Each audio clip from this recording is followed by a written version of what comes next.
નમસ્કાર મિત્રો, સ્વાગત છે આપનું આપણી યુટ્યુબ ચેનલ વીએસ એજ્યુકેશનમાં.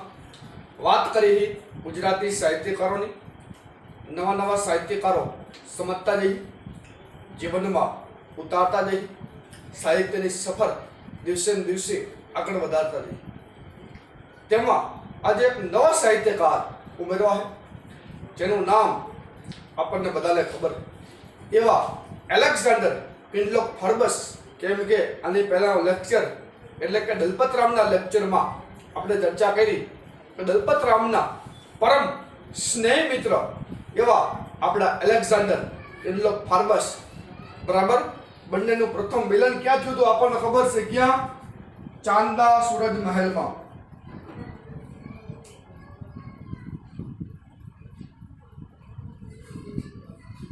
ચાંદો સૂરજ મહેલ, બરાબર. ક્યાં આવેલો છે? મહેમદાવાદ. જિલ્લો પૂછે તો ખેડા, બરાબર. બંનેને ભેગા કરવામાં એટલે કે બંનેને મિત્ર બનાવવામાં મહત્વનો ફાળો હોય તો કોનો હોય? નવલરામ પંડ્યા,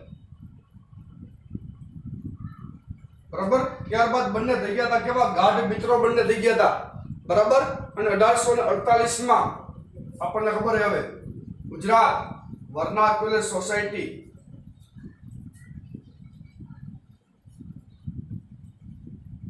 બરાબર. અને 1849 ગુજરાત વર્નાક્યુલર સોસાયટીનું કયું સાપ્તાહિક? તો કે વર્તમાન, બરાબર. ત્યારબાદ 1850 બુદ્ધિ પ્રકાશ. આ બંને શું હતા? સાપ્તાહિક. સાપ્તાહિક એટલે હવે આપણને ખબર છે દર અઠવાડિયે પ્રસિદ્ધ તેને શું કહેવાય? સાપ્તાહિક. દર 15 દિવસે પ્રસિદ્ધ તેને શું કહેવાય? પાક્ષિક. અને દર મહિને પ્રસિદ્ધ તેને શું કહેવાય? માસિક, બરોબર. અને 1850 શું હતું? સાપ્તાહિક જ હતું, પણ હાલમાં શું છે? માસિક. અને ગુજરાત વર્નાક્યુલર સોસાયટીનું પણ હાલમાં નામ શું છે? ગુજરાત વિદ્યાસભા.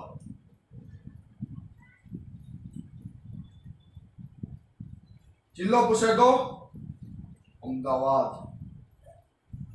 બરાબર. ત્યારબાદ હવે આપણે જોવી, પછી આપણને ખબર છે આગલા લેક્ચરમાં આપણે વાત કરી હતી કે એલેક્ઝાન્ડર ફarbasની બદલી ક્યાં થઈ? સુરતમાં. એટલે જ્યાં દલપતરામ હશે અહીંયા એલેક્ઝાન્ડર ફarbas હશે, જ્યાં ફarbas હશે દલપતરામ હશે, બરાબર.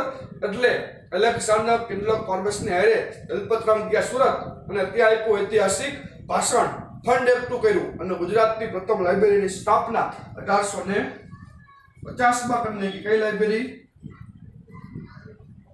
એન્ડ્રુસ. પણ ગુજરાતની સૌથી મોટી લાઇબ્રેરી કે તો આપણને ખબર હોવી જોઈએ. કઈ લાઇબ્રેરી? Central library. જિલ્લો પૂછે તો કયો? વડોદરા.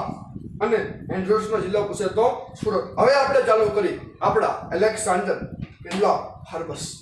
જન્મ થયો તો લંડનમાં, બરાબર, 1821.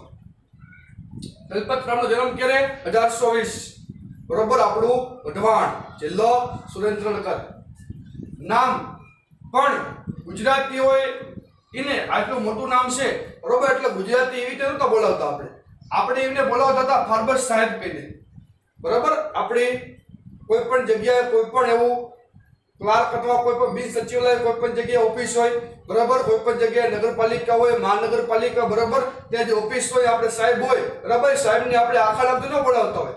આપણે એમ કહેતા હોય કે ભાઈ દવે સાહેબ કઈ ગયા, ભાઈ સોલંકી સાહેબ કઈ ગયા, ફલાણા સાહેબ કઈ ગયા, ઠીકના સાહેબ, એવી રીતે આપણે બોલાવતા હોય. એટલે આપણા એલેક્ઝાન્ડર ફarbasને શું કહીને બોલાવતા હતા આપણે? ફarbas સાહેબ. વ્યવસાય કેનો હતો? તો કે અંગ્રેજો તરફથી વહીવટી અર્થે આવ્યા હતા, બરાબર. એટલે કે આગળ જતા કલેક્ટર પણ બન્યા હતા સુરતના. ત્યારબાદ ઉપનામ મેં તમને કહી દીધું હોય ગુજરાતી ભાષાનો પરદેશી પ્રેમી. ગુજરાતી ભાષા પ્રત્યે એટલો બધો લગાવ હતો મિત્રો કે તેઓ ગુજરાતમાં આવી ગયા ને, તેઓએ ગુજરાતના મુંબઈ બંદરે આવ્યા, બરાબર. ત્યારબાદ તેમણે લંડનમાં પગ નથી મૂક્યો. વિચાર કરો,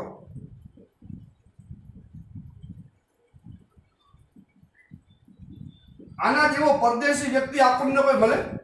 એલેક્ઝાન્ડર કેટલો ફાર્બસ જેવો ગુજરાતી ભાષાનો પરદેશી પ્રેમી આપણને બીજો કોઈ મળવાનો નથી. ત્યારબાદ મુંબઈમાં ગુજરાતી સભાની સ્થાપના કરે, જે હાલમાં ફાર્બસ ગુજરાતી સભા તરીકે ઓળખાય છે. અને ખાસ એકમાત્ર એલેક્ઝાન્ડર કિન્ડલો ફાર્બસની એકમાત્ર કૃતિ આપણે યાદ રાખવાની છે, રાસમાળા. ભાગ 1 અને 2 નું શું કર્યું તો ખાલી સંપાદન કર્યું હતું. અને ત્યારબાદ કોઈ પણ વ્યક્તિ હોય બરાબર, તો કોઈ પણ વ્યક્તિ ખાસ પુસ્તકનું મોટા ભાગે શું થતું હોય? સંપાદન. બરાબર, તમે અત્યારે કોઈ પણ કોમ્પિટિટિવ એક્ઝામનું પુસ્તક વાંચતા હોય તો એમાં લખેલું હોય કે સંપાદન ફલાણા ભાઈ, બરાબર, સંપાદક ફલાણા સાહેબ, બરાબર, અથવા જે કોઈ સંપાદક હોય બરાબર, તે પુસ્તક લખે નહીં, પરંતુ બધી જગ્યાએથી માહિતી શું કરી હોય? ભેગી કરીને આપણને પુસ્તકમાં ભેટમાં આપ્યું હોય. એટલે રાસમાળા ભાગ 1 અને 2 નું શું કર્યું તો આપણા એલેક્ઝાન્ડર કિન્ડલો ફાર્બસે કર્યું હતું સંપાદન. અને તેમાં રાજવંશો અને ઐતિહાસિક પ્રસંગોને સમાવતું આ પુસ્તક બનાવવા આપણા એલેક્ઝાન્ડર કિન્ડલો ફાર્બસે પગપાળા પણ મુસાફરી કરી હતી. સાદરામાં ફાર્બસ બજાર આવેલું, યાદ રાખજો. ક્યાં ફાર્બસ બજાર છે? સાદરામાં. અને ફાર્બસ સ્કૂલ પણ ક્યાં છે? સાદરામાં.